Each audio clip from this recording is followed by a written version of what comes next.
מה זה מביך, אלוהים. אוקיי, תיכנסו לערוץ שלי ותחפשו הכי ישן. יש שם סרטון של וייב כזה, ברזילאי, משהו כזה.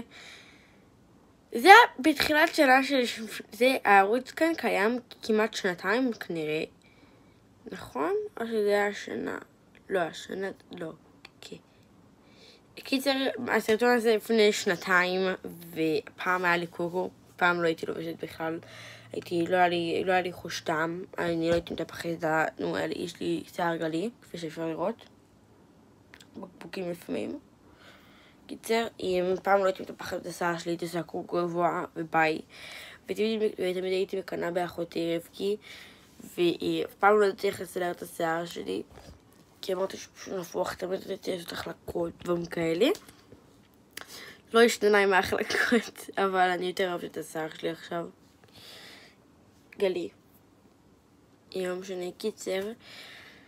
מביך. מאוד מאוד מביך. ואנשים עם 400 ומשהו צפיות, אלוהים.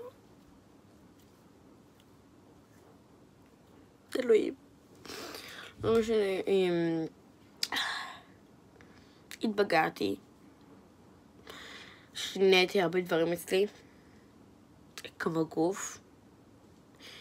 שיער. אני מטפחת את השיער שלי, אני כבר לא עושה כמעט קוקו בכלל, ואם אני עושה קוקו, זה בבית, כי אני לא יכולה לסבול את זה שהשיער שלי תמיד מתפלל לידיים. לא משנה, לעיניים, סליחה. לא משנה.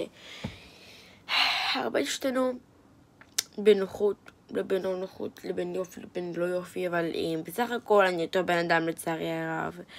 לפעמים זה טוב ולפעמים זה רע. אז כן, בסך הכל. אני מעדיפה שלא תראו, אבל מי שואל אותי,